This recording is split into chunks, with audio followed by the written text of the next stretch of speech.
Hey there, everybody. Welcome to a review of Animal Kingdom Season 5, Episode 2. This episode is entitled What Remains, and I think emphasis here on the word remains. Yeah, we had a lot going on with Smurf, and she's not even on the show anymore. Smurf is quite a character in that this Pope, man, this guy is just like so haunted and just like distraught. Yeah, he is for so many reasons about this, and this episode was really good for showing us just how broken down he is by this.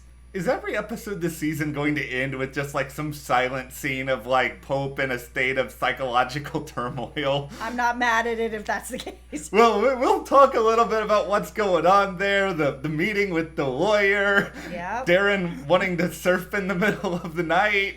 Jay kind of lying to everybody, to his uncles. Yeah, well, just hit that subscribe button because every week we're here discussing Animal Kingdom. We're going to share some thoughts, some theories. Hopefully we have a very eventful upcoming few episodes. Okay, so this episode, it didn't really necessarily push the story that much forward. Yeah. I mean, there was a little bit. Really, the biggest thing that I was taking out of this episode was all the stuff with Pope. I mean, he is really lost and broken down and confused and just not knowing what to do now that Smurf is gone. I mean, he really was the son that was the closest to her, was controlled the most by her, that had the deepest relationship with her. Even when he didn't want to work with her anymore and he was kind of like, okay, I'm over this, I'm done with this. It didn't change sort of that connection that they have. And the more that we're getting these flashback episodes, the more it's becoming clear of why he's really unraveling the way that he is. It's such a difficult spot for him to be in because I think he's in this place where he has all the burden of Smurf like coming down on him repeatedly, and I think he feels like he has to be responsible. But then, yeah, like you sort of said, Pope's never even been responsible really for himself. He's always just been sort of a vessel for Smurf to do kind of whatever she wants to do. So you've got sort of this person in control who doesn't know what control is. Yeah, and I think it's increasingly difficult because it's also bringing up all his feelings about Julia being gone, and then on top of it, his brothers who just don't seem to care. Like that scene where he went to the funeral home and he's just walking around hugging this box of ashes, you know, asking this funeral director for help, who's like, sorry, we're closed, which I don't know if you guys know, but I'm a former funeral director. If somebody came in, we're not going to necessarily be like, sorry, we're closed, you need to go. Yeah. I mean, I worked for a funeral home that if we were still there and somebody came in right when we were closing, there was no come back tomorrow. It was, we're sitting down and we're going to talk about it. Yeah, you can't bury somebody right away. That funeral director was telling the truth. You have to get a burial permit. And that was the moment that I was like, oh no, how are they going to get this? Because they clearly like cremated her in some sort of shady way that is not going to be connected to getting a proper burial permit. Listen, they break a lot of other rules. I don't know exactly how this is all going to come about, but it's probably going to be difficult. Yeah. The scene with just the end of the episode where he's just at the pool, and it took me a minute to kind of see what was going on with the ashes floating in the water. Oh, in the water, all over him, all over the ground. I mean, he just really didn't know what to do. Even that scene at the graveyard where it looked like he was actually just trying to dig a hole with his hands, like, of course, getting nowhere with this. Yeah. Like, the whole Pope storyline this season is like a 10 out of 10.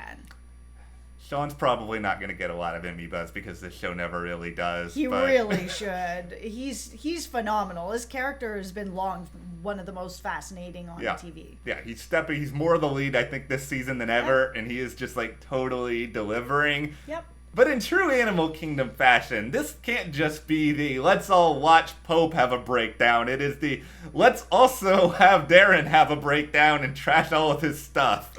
Listen, I get it. I Yeah. mean, now that someone is come to him to sort of be like, hey, I know about Adrian. I might have an idea about where he may have gone. You're going to have to do some stuff for me now. It's just like, Darren really does just want to kind of move on in a lot of ways. And he'll always love Adrian, but like he's trying to find a way to get some sort of normalcy in his life and move forward. And now he really can't.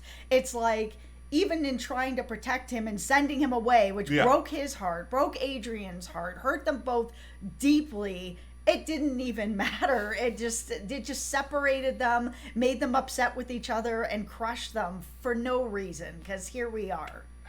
And now Darren is just in this horrible state. And let's watching him burn those pictures, this was a tough episode. It was a really tough episode. And then there's also the, if Darren is showing up to my place at the middle of the night and be like, hey, do you want to go surfing with me? Like, 99% of me is like, no, absolutely not. This is a terrible idea. I'm going to drown and or die. Yeah, no. Craig should have just been like, why don't you come in?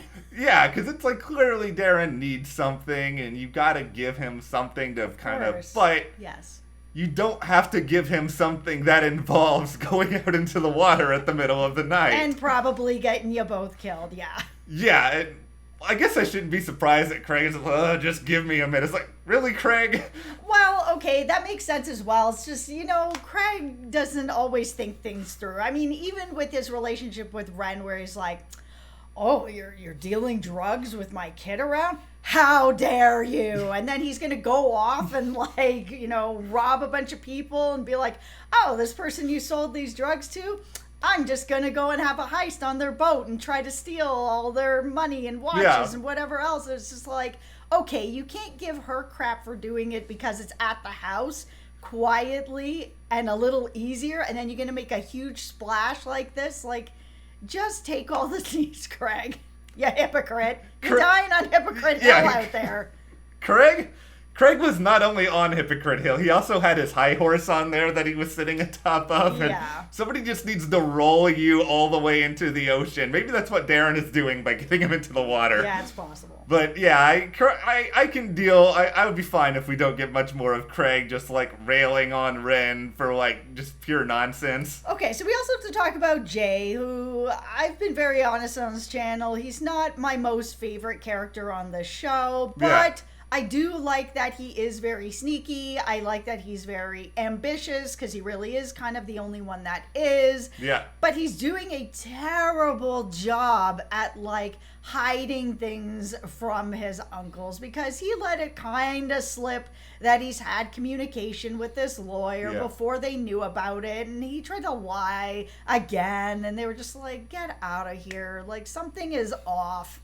Yeah. Okay, Jay, you got to be in a good position where you don't get found out for things. Like, I think he can be good at that.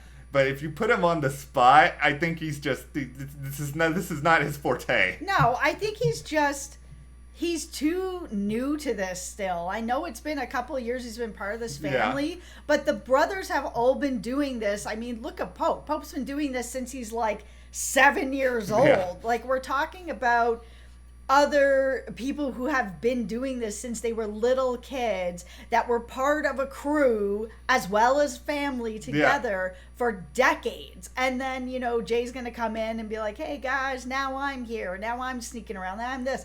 It's good that the show is still showing a bit of his inexperience in this and that he does get in over his head quite a lot, more often than he should. But because he's still kind of new to this, and the brothers are a lot tighter without him, like, he is on his own.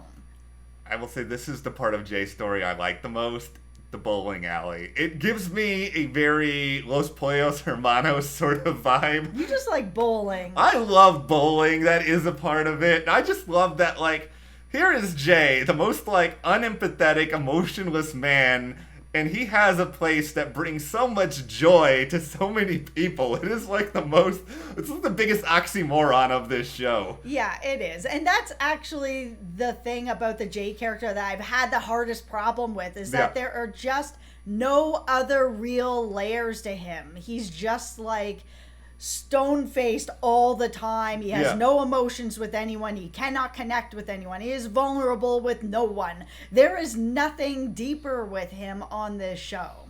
And I said what I said. I don't think there's anything wrong with that. I think Jay is a sociopath. I think Jay has very few sort of gears that he gets into. I did like the scene with the lawyer. I did think that that was kind of interesting for them to get all of the bad news sort of at once and how screwed they kind of are. Yeah, and it was good then to have sort of these flashbacks with Smurf, with Pamela, to get a little bit more of their relationship, because we don't really have much right now. And to see sort of back when it was like, you know, two women with their kids on their own and what their connection is, like, it's a good starting point. It's at least, it's something, and we need something. We definitely need more than this. Like, I need, for sure. I need Pamela in the present. Like, that's really what I need. I need to really know why Smurf would basically leave her kids homeless after everything that they have done to help build her empire. Like, why, especially Pope, who really has been every single thing she needed along the way, that she could just touch his arm or, you know, say his name and he would do exactly what she needed, that she wouldn't leave him anything to be able to sort of take care of himself, knowing that he might need a little more help than the other two. Yeah, Smurf is cool, but if you're capable of making lasagna for these guys here and there, can you at least, like, I don't know, throw them a bone here somewhere? They helped make you rich, Smurf. Without them, you wouldn't be where you are. You'd be all right, but you wouldn't be exactly where you are. And vice versa. They all needed each other. Every single person played a role in making that money. All right, so I guess we turn now to our minor character watch here, where we talk about some other, like, the show continues to just remarkably yada yada Angela's existence. They had like a 2-second line today. Maybe that's the last time we'll ever hear about Angela. Yeah, I mean, we can all go forward and just assume, you know, whatever's happened to her happened to her. Her parole officer rolled up. Where is she? She doesn't live here. That's a problem. Not my problem. Bye. So, yeah, and I'm fine with that. Like, they just... Yeah. If you're going to move on from her, we're 2 episodes in. Just move on from her. Most of us don't care. Yeah. Frankie's an intriguing character to me. She's not like my top 5 or whatever, but I would rather have Frankie around than Angela. And it looks like she's going to be around a little bit. So, you know, Craig has a past with her, and Jay has now gone to her because he's out of fences. He needs somebody, so this is where he is. Listen, I know that, you know, maybe Oceanside's not like the biggest community ever, but can't you drive a little bit further away and find someone who has not, you know, had a history of screwing over members of your family in some shape or form? I think it's difficult. He's a young guy with no connections. His only real connections is who he's learned from the family. It's not like he can put an ad on Craigslist for a fence. I guess that's true. And I was about to be like, you know, I don't know if I'd want to work with Frankie because Frankie's kind of terrifying, but... Okay, if you're going to be a fence, you know, you're probably a little bit terrifying. You have to be so that you can keep your money and move the product. Yeah, that's what and not get screwed over. I was like trying to roll in my head. Okay, well, what would like a friendly fence look like? It's probably not something that exists in this world. They'd just be a banker. That's right. Okay, well, you know, like you said at the start, they're not moving things forward in just a big dramatic way. No, this wasn't an episode that really tilted things in any kind of real significant way. The episode was okay. Yeah. There was some stuff in there. The stuff with Pope was really great. The rest of it was okay. Yeah, it's like they're still kind of getting going, and I hope that means that they're building up towards something big later. Yeah. We'll see. Yep. But for now, what did you guys think about episode 2 of season 5? Let us know. Also, check out our review of Power Book 3, Raising Kanan. We just dove into that premiere late last night. It is so good. Like, really, really, really good. Especially if you grew up in the late 80s, early 90s, and you were like a teen during that time. It is like, you're going to get into all your nostalgic feels on this show. Yeah, and I feel like if you like Animal Kingdom, you're probably really going to like it as well. But Yeah. thank you guys for watching, and we'll see you here next time.